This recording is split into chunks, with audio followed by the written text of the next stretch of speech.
Disease is the tax which the soul pays for the use of the body, as the tenant pays house rent for the use of the house. Iron must be heated again and again and hammered 100 times before it becomes a good steel. Then only it becomes fit to be made into a sharp sword and can be bent in any way you like. So man must be heated several times in the furnace of tribulations and hammered with the persecutions of the world before he becomes pure and humble and fit to enter the presence of God. The master once said to Keshab Chandra Sen, while the latter was ill,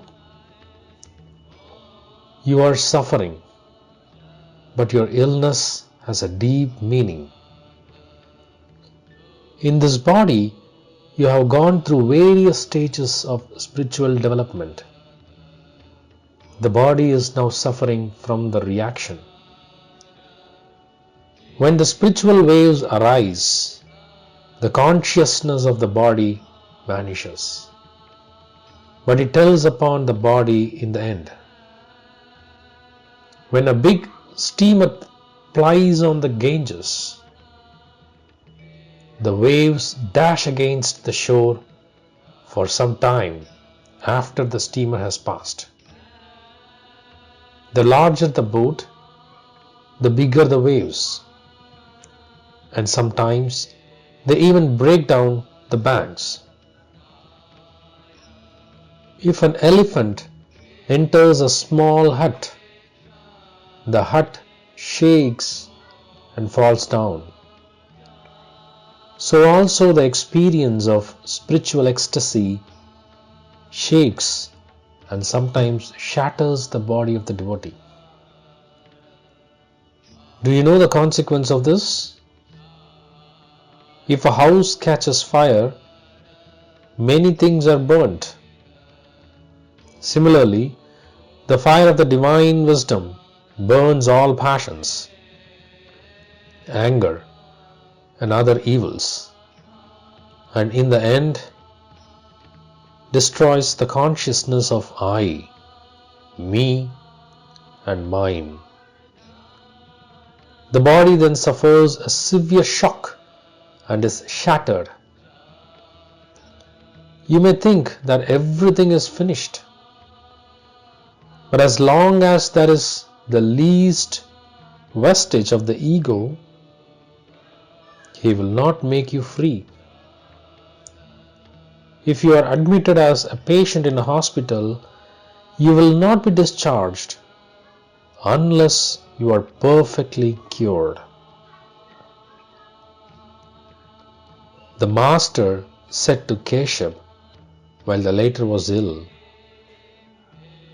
"The gardener sometimes exposes the roots of rose bushes so that the dew may fall upon them. Sometimes he trims off some of the roots so that the flowers may become larger.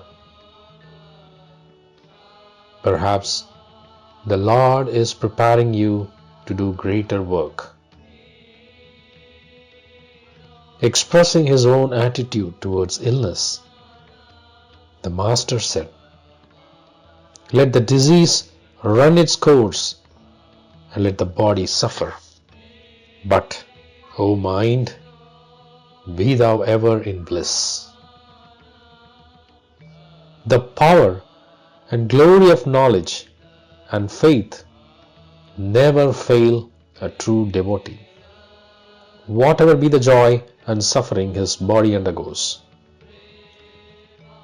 His knowledge and faith never get dim. See how severe were the tribulations that visited the Pandavas, yet Not for a moment did the light of knowledge desert them.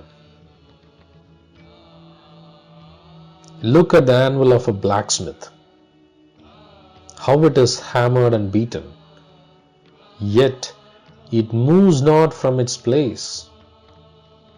Let men learn patience and endurance from it. Keep your own sentiments and faith to yourself. Do not talk about them abroad, otherwise it's a problem. The more a person conceals his devotional practices from others, the better for him. It is a great degradation to be conceited. Look at the crow, how wise it thinks itself to be. It never falls into a snare. It flies off at the slightest approach of danger and steals food with the greatest dexterity. But the poor creature cannot help eating filth. This is the result of being overwise or having the wisdom of a pettifogger. Thank you.